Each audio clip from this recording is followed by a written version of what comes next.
कमलपुर नाम के एक शहर के पास एक समुंदर था। उस शहर में कुछ मछुआरे रहा करते थे जो मछली पकड़कर उन्हें बेचकर अपना घर चलाया करते थे। उसमें एक शातिर मछुआरा था, ओमकार नाम का। वो इतना चालाक था, सस्ती मछली भी वो महंगे दामों में बेचा करता था। उसी का एक दोस्त था, प्रदीप, जो बहुत ही भोला और शांत स्वभाव का था। लोग उसके भोलेपन का फायदा उठाने लगे। एक दिन प्रदीप चाय की दुकान पर खड़ा था। क्यों बे, यहाँ कब तक चाय पिएगा? मछली नहीं पकड़नी? मछली पकड़नी तो है, लेकिन अच्छी मछलियाँ गहरे समंदर में जाकर ही मिलती है, और वहाँ भी कुछ मछुआरों का कब्जा है। तो हम कहाँ जाएं? अरे तुम तो हमेशा आलस और निठल्लेपन की बातें करते हो।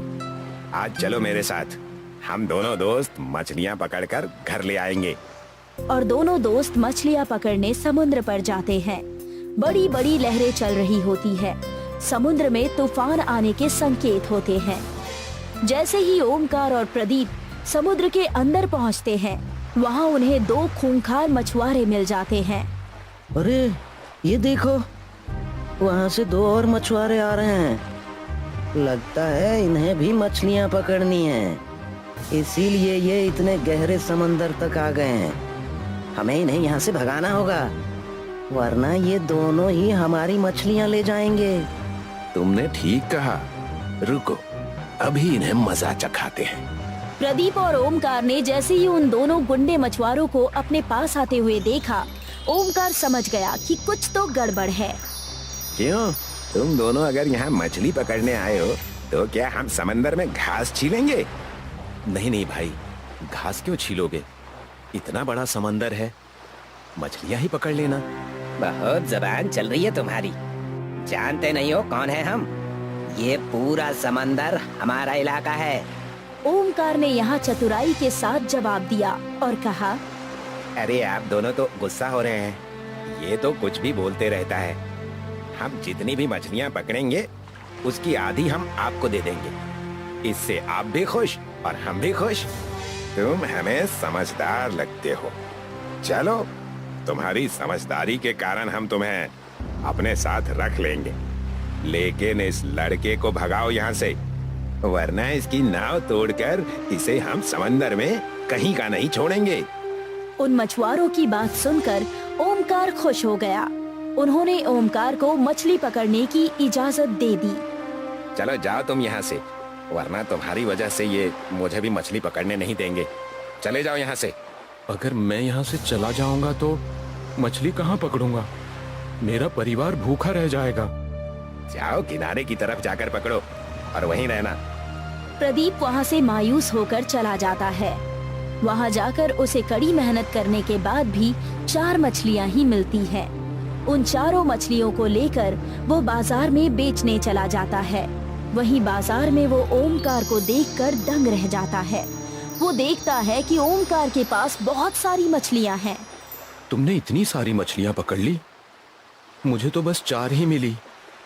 आज इसी से गुजारा करना होगा। खैर, मेरी तो बात ही कुछ और है। मैं तुम्हारी तरह बेवकूफ थोड़ी हूँ। उस दिन उन चारों मछलियों को बेचकर प्रदीप घर जाकर सो जाता है। अगले दिन फिर प्रदीप अपना जाल लेकर नाव से मछली पकड़ने गहरे पानी में चला जाता है।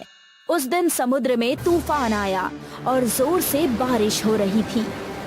ज्यादा तूफान और जोखिम की वजह से समुद्र खाली था, लेकिन अपने परिवार को पालने के लिए प्रदीप जोखिम उठा लेता है। अगर मैंने आज भी मछली नहीं पकड़ी तो गड़बड़ हो जाएगी। कैसे भी करके आज मछलियाँ पकड़नी है मुझे। गहरे समुद्र में जाने पर बहुत जोर से तूफान उसकी तरफ आने लगा और देखते ही देखते तूफान ने प्रदीप के नाव को अपनी चपेट में ले लिया। लगता है मेरी नाव पलट जाएगी। हे भगवान, हे भगवान! आ, आ, आ, आ, आ, आ, आ। समुद्र के तूफान खत्म हो जाने के बाद जब प्रदीप की आंखें खुली तो वो दंग रह गया। उसने देखा कि वो किसी अलग ही दुनिया में है। पूरा समुद्र उसे शहद का दिखाई दे रहा है। मोटी मोटी मछलियाँ समुद्र में तैर रही है। ये मेरे साथ क्या हो गया? कहीं मैं कोई सपना तो नहीं देख रहा हूँ? मेरी नाव कहाँ है? प्रदीप अपनी नाव के पास जाता है और समुद्र से खूब सारी मोटी और तंदुरुस्त मछलियाँ पकड़ लेता है। यहाँ तो खूब सारी मछलियाँ हैं और सभी मछलियाँ बड़ी बड़ी और एकदम तंदुरुस्त। भगवान तेरा लाख लाख शुक्र है। प्रदीप सारी मछलियाँ लेकर बाजार में बेचने जाता है।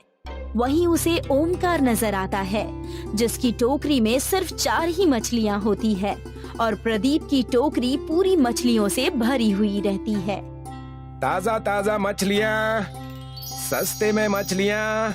हाँ, और ये वाली कितने की थी? और ये कितने की है? अच्छा, कुछ ही मिनट में प्रदीप अपनी सारी मछली बेच देता है। ओमकार को ये बात हजम नहीं होती, लेकिन कुछ दिन ऐसे ही चलता रहता है। प्रदीप हमेशा मीठे समुद्र में जाता है और मछलियाँ पकड़कर बेचता है। देखते ही देखते कुछ दिन बीत गए। ओमकार ने एक दिन जलन के मारे प्रदीप का समुद्र में पीछा किया। प्रदीप रोज की तरह मीठे समुद्र में जा ही रहा होता है कि तूफान आ गया और ओमकार की आंखें ये देखते ही दंग रह गई।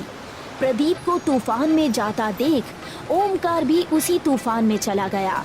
कुछ ही देर में दोनों मीठे समुद्र में पहुंच गए। अच्छा, तो ये है तुम्हारे ज्यादा मछली पकड़ने का राज। यहाँ से तुम अमीर हो रहे हो और लोगों को बेवकूफ बना रहे हो। तुम यहाँ कैसे? चले जाओ यहाँ से। इस समंदर को मैंने ढूंढा है। चले जाओ और एक भी मछली छूना मत। अरे बेवकूफ, तुम मछलियों के पीछे पड़े हो। यहाँ देखो, इतने सारे शहद और मीठे शक्कर के पत्थर पड़े हैं। अगर मैं इन्हें बाजार में बेचूंगा तो माला माल हो जाऊंगा। क्या मतलब? जरा ध्यान से देखो। इस जगह तुम्हें जो भी चीज नजर आ रही है, ये सब मछली से ज्यादा महंगे और खूब सारे हैं। अगर मैं इन्हें एक बार में ले जाकर बाजार में बेच दूं, सारी उम्र मुझे कुछ नहीं करना पड़ेगा। लेकिन तुम लालच कर रहे हो। मछलियों से हमारा व्यापार अच्छा चल जाता है। खामखा हम इतनी लालच क्यों करें? तुम चुप रहो और अपना काम करो। प्रदीप की एक ना सुनकर ओमकार शहद और सारी चीजें लूटने लगता है कि उतने में ही वहाँ बहुत सारी मधुमक्खियाँ आ जाती है और उसे शहद और मीठे समुद्र को लूटता देख उसे काटने लगती हैं। अरे बचाओ, अरे बचाओ, हे भगवान, बचाओ, बचाओ। प्रदीप उसी समय अपने आप को छुपा लेता है और ओमकार को देखकर हंसने लगता है। लो, ये लो लालच का नतीजा।